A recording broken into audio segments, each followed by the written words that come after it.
Saya bukan pendeta ya, belum. Dan saya juga memang bukan pendeta. Saya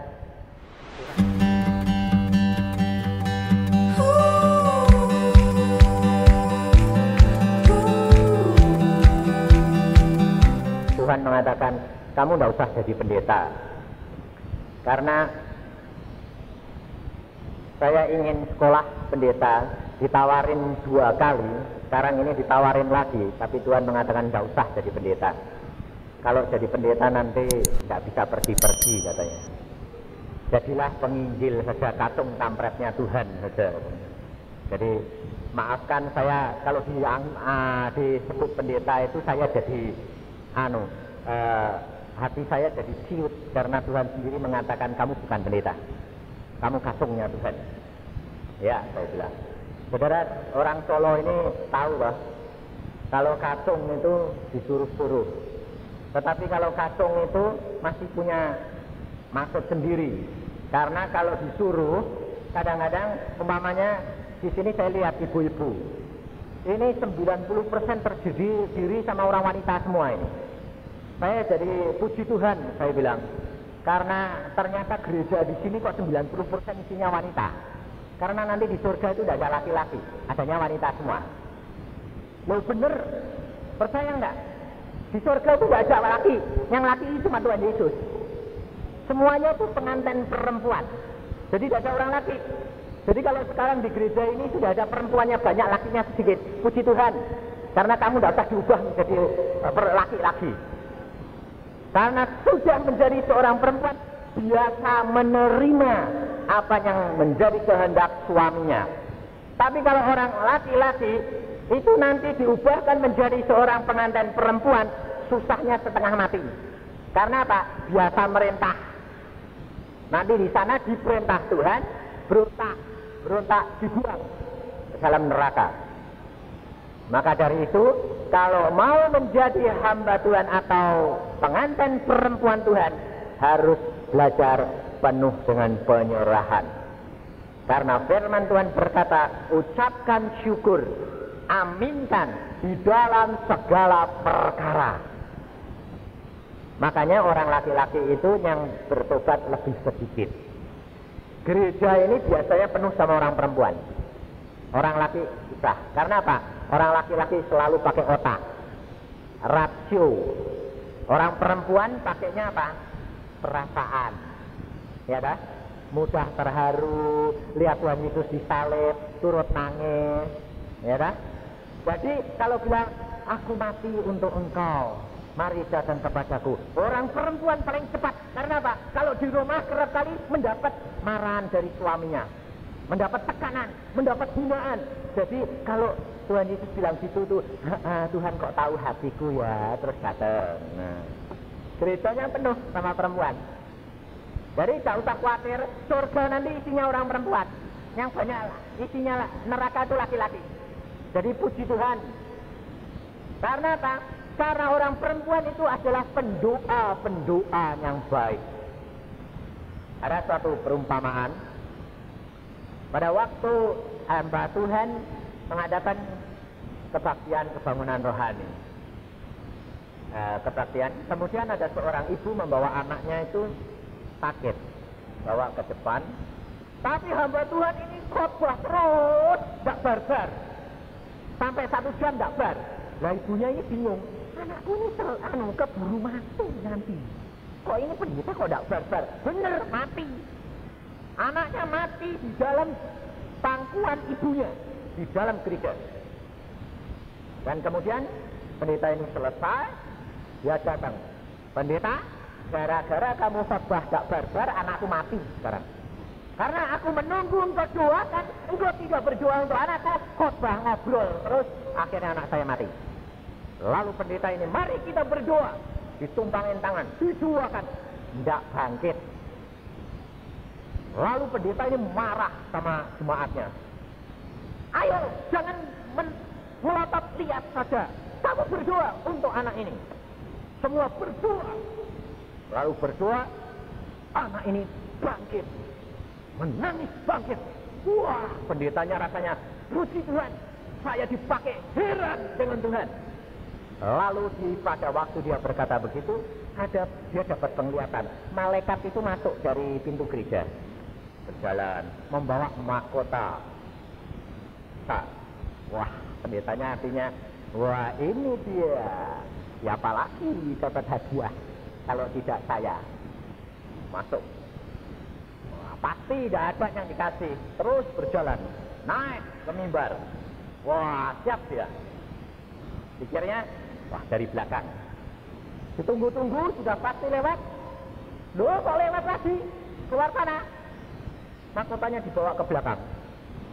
Dia mulai, siapa ini malaikat kok main-main? Lalu di ujung pojok sana ada seorang ibu tua, tidak pernah banyak bicara, tapi dengan tekun berdoa terus. Lalu mahkota itu diletakkan di atas kepala seorang ibu yang tua, yang tidak artinya di dalam gereja orang lain tidak dapat melihat keaktifan dia, tetapi malaikat itu membawa mahkota di atas kepalanya. Lalu pendeta ini berkata, "Hei malaikat, apakah kamu tidak salah alamat?" Lalu malaikat itu berkata, "Pendeta, kamu tahu, bukan kamu yang menggerakkan hati Tuhan sehingga anak itu dibangkitkan kembali. Perempuan tua itu, dia berdoa, dia menghayati, dia menangis, dia menggerakkan hati Tuhan sehingga Tuhan mengirim aku untuk membangkitkan, membangunkan anak ini kembali. Engkau hanya alat saluran, tetapi doa seorang wanita ini yang menggerakkan hati Tuhan." Saudara tahu, hamba Tuhan tidak ada artinya kalau saudara tidak mendukung di dalam doa. Maka dari itu puji Tuhan kalau gereja ini penuh dengan wanita, karena pasti doa-doa saudara-saudara sampai ke hadirat Allah dan menggerakkan hati Allah, sehingga hamba-hamba Tuhan diurapi untuk menjadi alatnya yang berkenan di hadapan Tuhan. Maka dari itu saudara-saudara, saya ingin menyampaikan apa yang Tuhan pesankan kepada saya.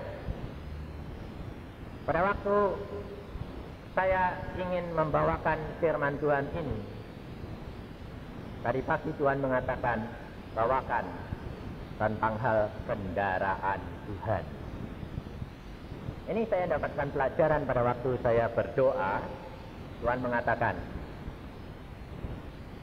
dengar, ada pelajaran Tuhan itu punya kendaraan. Saya bilang, yang benar dong Tuhan. Tuhan itu Allah yang maha kuasa, di mana-mana ada, kok butuh kendaraan? Coba perhatiin. Saudara sudah pernah dengar bahwa Tuhan Allah itu punya kendaraan? Hah? Udah pernah tuh? Loh, di dalam Alkitab ini ada. Saya sendiri pada waktu itu juga waktu berdoa, dengar pelajaran Tuhan. Ya, apa Tuhan? Kendaraan Tuhan. Yang benar. Tuhan kok butuh kendaraan, di mana-mana aja. Baca di dalam Yeheskiel dan di Wahyu, nanti kamu tahu bahwa Allah membutuhkan kendaraan-kendaraan itu di dalam dunia ini. Dan di surga Allah membutuhkan kendaraan itu. Karena kamu belum tahu, nanti kamu akan belajar. Baik, saya bilang. Dan saya berikan kepada saudara-saudara pelajaran ini, supaya saya mendapat pelajaran yang baru. Mari kita baca di dalam Yeheskiel pasal yang pertama.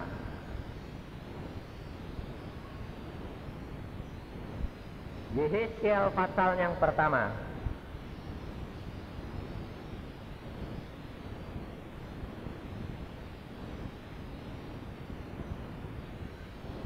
Saya tidak baca seluruhnya, nanti habis waktunya. Saya akan petik, tetapi nanti kalau saudara mau memperdalam, di rumah dibaca lagi. Memang benar-benar itu kendaraan. Nanti saya berikan ayat-ayatnya dan saudara boleh baca. Yeskiel pasal yang pertama, kita baca dulu ayat yang ke-15. 15 sampai dengan ayat yang ke-26. Nanti setelah itu kita lihat lagi yang lain bahwa itu memang benar-benar kendaraan Tuhan. Yeskiel pasal yang pertama ayat yang ke-15. Aku melihat sungguh di atas tanah di samping masing-masing dari keempat makhluk-makhluk hidup itu ada sebuah roda. Rupa roda-roda itu seperti kilauan permata virus dan keempatnya adalah serupa. Buatannya seolah-olah roda yang satu di tengah-tengah yang lain. Kalau mereka berjalan, mereka dapat menuju ke empat penjuru jurusan. Mereka tidak berbalik kalau berjalan. Mereka mempunyai lingkar dan aku melihat bahwa sekeliling lingkarnya empat itu penuh dengan mata. Kalau makhluk-makhluk hidup itu berjalan, roda-roda itu juga berjalan di samping mereka. Dan kalau makhluk-makhluk hidup itu terangkat ke atas tanah, roda-roda turut terangkat. Ke arah mana roh itu hendak pergi, kesanalah mereka pergi dan roda-rodanya sama-sama terangkat dengan mereka. Sebab roh makhluk-makhluk hidup itu berada di dalam roda-rodanya. Kalau makhluk-makhluk hidup itu berjalan, roda-roda itu berjalan. Kalau mereka berhenti, roda-roda itu berhenti. Dan kalau mereka terangkat dari tanah, roda-roda itu sama-sama terangkat dengan mereka. Sebab roh makhluk-makhluk hidup itu berada di dalam roda-rodanya. Di atas kepala, perhatiin. Di atas kepala makhluk-makhluk hidup itu ada yang menyerupai cakrawala. Yang kelihatan seperti hablur es yang mendahsyatkan terbentang di atas kepala mereka. Dan di bawah cakrawala itu sayap mereka dikembangkan lurus, yang satu menyinggung yang lain. Dan masing-masing menyerupai sepasang sayap yang menutupi badan mereka. Kalau mereka berjalan, aku mendengar suara sayapnya seperti suara air terjun yang menderu. Seperti suara yang maha kuasa, seperti keributan laskar yang besar. Kalau mereka berhenti, sayapnya dibiarkan terbulai. Maka kedengaranlah suara di atas cakrawala yang ada di atas kepala mereka. Kalau mereka berhenti, sayapnya dibiarkan terbulai. Di atas, perhatiin, di atas cakrawala yang ada di atas kepala mereka ada menyerupai tahta yang kelihatan seperti permata lazurit. Dan di atas yang menyerupai tahta itu ada yang kelihatan seperti rupa manusia. Yang dari yang menyerupai pinggangnya sampai ke atas aku lihat seperti swasta mengkilap dan seperti api yang ditudungi sekelilingnya. Dan dari yang menyerupai pinggangnya sampai ke bawah aku lihat seperti api yang dikelilingi sinar. Ini saudara-saudara, empat makhluk, empat wajah. Di atas itu, di samping itu ada roda-rodanya, di atas ada cakrawala, di atas cakrawala ada tahta. Di atas tahta Tuhan bersemayam. Kemudian di dalam Yeskiel pasal yang ke-10 kita baca namanya kendaraan itu apa?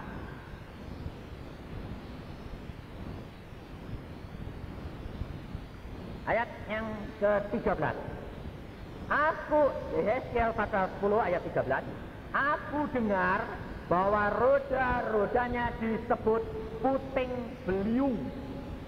Namanya puting beliung. Lalu di kitab Nahum, Nabi Nahum, di dalam pasal yang pertama dan ayat yang ketiga, Nahum, Nabi Nahum, kitab Nahum, ayat pasal 1 ayat yang ketiga, Tuhan itu panjang sabar dan besar kuasa, tetapi ia tidak sekali-kali membebaskan dari hukuman orang yang bersalah. Ia berjalan dalam puting beliung dan badai, dan awan adalah debu kakinya. Jadi Allah berjalan di jalan karena dia akan punya kendaraan, yaitu namanya puting beliung. Kemudian kita baca di dalam Wahyu pasal yang keempat. Kita akan berbicara perkara ini, saudara-saudara, empat wajah. Dalam Wahyu pasal yang keempat,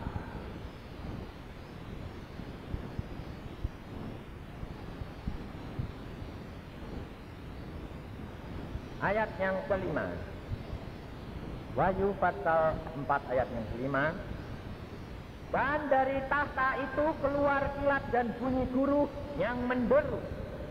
Dan 7 obor menyala-nyala di hadapan tahta itu. Itulah ketujuh roh Allah. Dan di hadapan tahta itu ada lautan kaca bagaikan kristal. Dan di tengah-tengah tahta itu dan di sekelilingnya ada 4 makhluk penuh dengan mata. Di tengah, di sebelah muka, dan di sebelah belakang. Adapun makhluk yang pertama sama seperti singa. Makhluk yang kedua sama seperti anak lembu.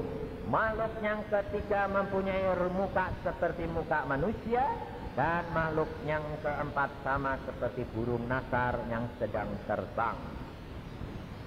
Dan keempat makhluk itu masing-masing bersayap 6 sekelilingnya, dan di sebelah dalamnya penuh dengan mata.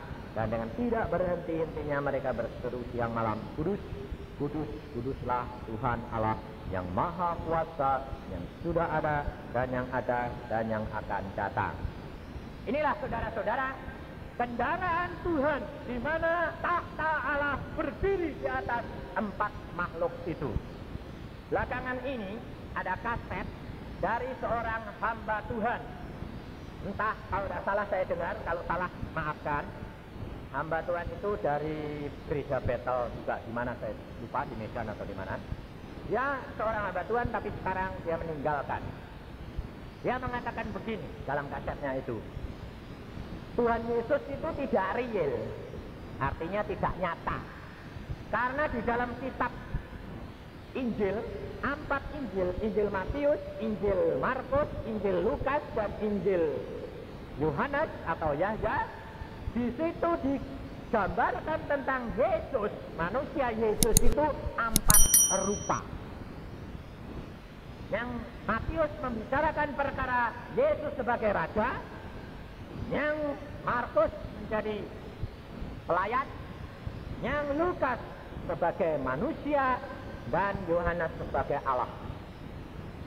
Jadi tidak mungkin dalam diri manusia satu mempunyai 4 sifat.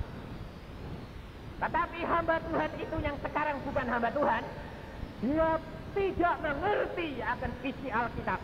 Dia memang sekolahan teologi, dia memang pintar dalam teori mengenai Alkitab seperti orang Farisi dan ahli Taurat. Tetapi dia tidak berjalan di dalam roh Allah, sehingga dia tidak akan dimengerti. Pada waktu murid-murid Tuhan Yesus, rasul-rasul itu pada waktu Tuhan Yesus sudah bangkit daripada antara orang mati, Tuhan berkata, bukankah Mesias harus mati dan bangkit? Mereka tidak bisa mengerti. Pada waktu itu Tuhan membuka pikiran mereka untuk mengerti Alkitab. Baru mereka dapat mengerti. Jadi kalau saudara-saudara mau belajar Alkitab, berdoa, minta dibukakan pikiran dan hati saudara oleh Roh Kudus, dan saudara akan mengerti. Saya sendiri belum pernah sekolah Alkitab. Saya belajar Alkitab dipelajari Tuhan secara pribadi. Dan Tuhan mengatakan tidak usah belajar Alkitab, sekolah teologi. Mengapa Tuhan? Di teologi yang ngajar kamu siapa? Hamba-hamba Tuhan. Kalau kamu sekarang kamu belajar sama Tuhan, siapa yang ngajar? Tuhan sendiri. Enak mana? Ya enak sama Tuhan sendiri dong, saya bilang. Lalu Tuhan mengatakan, belajar terus dan tidak pernah selesai, saudara. Alkitab ini saya pelajarin dari Kejadian sampai Wahyu, terus dibaca terus, dan sudah sekitar 40 kali, tapi tidak pernah selesai pelajaran itu. Selalu baru itu Tuhan. Nanti di surga pun pengetahuan itu tidak berhenti, terus berjalan. Selalu baru. Jadi tidak usah saudara melihat hamba Tuhan. Tidak usah kalau saudara menjadi jemaat, ada hamba Tuhan yang jatuh, lalu saudara bilang, iya, uang itu hamba Tuhan yang suci hidupnya saja jatuh kok, apalagi saya. Kalau saudara melihat hamba Tuhan yang lain, saudara rugi. Ada suatu penglihatan. Seorang hamba Tuhan punya sidang Jumat yang gede. Dia mengajar sekolah teologi. Pada waktu dia mati, dia dibawa malaikat ke tempat penampungan penyortiran orang-orang mati, ke alam maut, ke Firdaus, atau tempat pengobatan. Lalu pada waktu itu, saudara kalau dengar begini, jangan kaget ya. Loh, jadi ada obat, ada. Daun pohon kehidupan itu buat obat. Sebelum masuk ke Firdaus, orang itu harus diobati kalau sakit. Kalau tidak sakit, boleh masuk. Nah ini pendeta ini, dia mati, ya ditanya malaikat, hai manusia, kamu mau pergi kemana? Pendeta ini berkata, aku mau ke surga bertemu dengan Tuhan. Lalu malaikat itu berkata, kamu belum boleh masuk ke sana sementara. Mengapa? Karena kamu masih sakit. Sakit apa? Sombong. Saya sudah mengajar, saya punya jemaat ribuan, saya sudah menjadi hamba Tuhan berapa puluh tahun. Malaikat itu berkata, engkau masih sakit, harus diobati lebih dahulu karena kamu sombong. Tunggu di tempat ini. Pendeta itu jalan-jalan, tunggu jengkel. Sementara dia tunggu, ada seorang anggota jemaatnya yang tidak pernah ribut, tetapi dia selalu menjadi pelaksana firman. Dia bekerja di salah satu perusahaan, tapi dia di sana menjadi saksi Tuhan, tidak banyak bicara, tetapi setiap tingkah lakunya dan perbuatannya jadi saksi pelaksana firman Tuhan. Lalu ini anggota mati juga, dibawa malaikat. Lalu ditanya, hai manusia. Sebelum dia ditanya, dia ketemu pendeta. Pendeta ini, dia bilang, loh Pak Pendeta, kok kamu di sini? Oh iya, loh kamu ya pulang toh? Iya Pak Pendeta. Kamu mau kemana? Saya mau ke Firdaus Pak Pendeta. Oh saya aja tidak boleh masuk, apalagi kamu. Kamu kan jemaat saya, murid saya. Iya Pak Pendeta. Kalau Pak Pendeta kok di sini ya? Kok masih tunggu? Lah apalagi saya? Apa boleh masuk? Saya coba sana tanya sama malaikat itu yang menjaga pintu gerbang. Dia datang. Hai manusia, kamu mau pergi kemana? Aku mau menyembah Tuhanku Yesus. Aku ingin bertemu dengan dia. Malaikat ini segera berkata, syabaslah engkau hamba Yesus Kristus, karena engkau layak masuk ke dalam Firdaus, di mana menunggu kedatangan Tuhanmu yang kedua kali. Mari masuk. Ya, dituntun masuk ke Firdaus. Pendeta ini langsung protes, kamu malaikat salah, itu aku yang harus masuk. Pendeta, bukankah aku sudah katakan kepadamu, kamu perlu rendah hati. Kamu perlu minum, makan daun obat pohon kehidupan untuk dapat masuk ke dalam Firdaus. Ini penglihatan daripada hamba Tuhan India, Sadhu Sundar Singh. Dia mengatakan, bukan karena jabatan, bukan karena dipandang orang, bukan karena kemasyhuran, tapi kerendahan hati. Itulah yang Tuhan kehendaki untuk dapat masuk ke dalam kerajaan. Untuk itu Yesus sudah memberikan contoh bahwa di dalam diri Yesus ada 4 sifat untuk dapat dipakai Allah dengan heran. Sifat Yesus yang pertama adalah sifat singa, di mana singa merupakan lambang daripada suatu kerajaan. Raja pada waktu zaman dahulu, kalau pergi berperang, dia tidak pernah di belakang. Bukan zaman sekarang, raja dan jenderal zaman sekarang kalau pergi perang, dia di belakang meja. Dia hanya perintahkan, tapi zaman dulu tidak.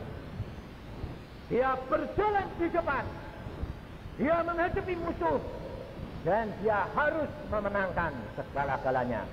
untuk rakyatnya. Yesus datang ke dalam dunia, dia selalu berjalan di depan. Tidak pernah siapa pernah menemukan seorang pemimpin seperti dia.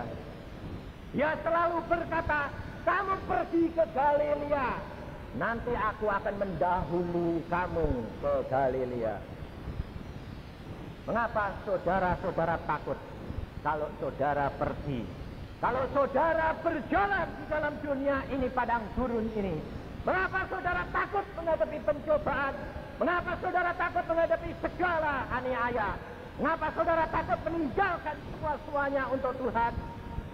Padahal Tuhan Yesus berkata, di dalam kamu menghadapi segala pencobaan, segala kesukaran, aku berjalan di depanmu sebagai raja.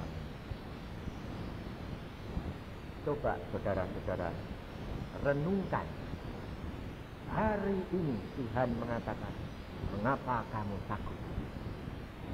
Kalau Yesus sebagai pemimpinmu, mengapa kamu takut?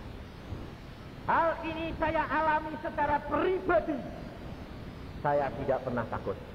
Karena saya tahu Tuhan yang aku pegang, yang aku sembah, ya Allahku yang ajaib. Pada waktu tahun 65, pada waktu itu sedang meletus pemberontakan G30S. Saya pada waktu itu sebagai ketua sekolah minggu, kemudian salah satu guru sekolah minggu perempuan itu jatuh cinta. Jatuh cintanya sama siapa? Sama saya. Padahal saya itu sudah punya pacar. Sudah punya pacar, saya sudah kasih tahu, ini loh pacarku. Supaya maksud saya itu, supaya jangan ada yang jatuh cinta. Tapi hati itu susah. Udah tahu, tapi kok tetap jatuh cinta, lah itu susah. Nah saya berkata, maaf ya, saya itu sudah punya. Akhirnya karena dia kecewa, dan saya setelah menikah, dan pada waktu tahun 65 itu saya sudah menikah. Tahun 65 saya menikah, bulan Maret. Nah, kemudian hal itu istri saya sedang kira-kira Agustus itu mengandung 3 bulan. Tapi karena ini ini pengerja sekolah minggu ini kecewa, lalu dia les Inggris sama seorang yang sudah berkeluarga, dan akhirnya dibawa lari, mau. Lalu orang tuanya yang umurnya sudah 70 tahun, dia mencari saya, mengatakan, saudara tolong cari anakku itu. Wah, karena dia guru sekolah minggu, terpaksa saya cari. Saya berdoa, Tuhan, lah ini mencari orang dibawa lari orang ini kan susah. Lah dibawa lari kemana? Kan biasanya itu istri muda kan disumputi toh.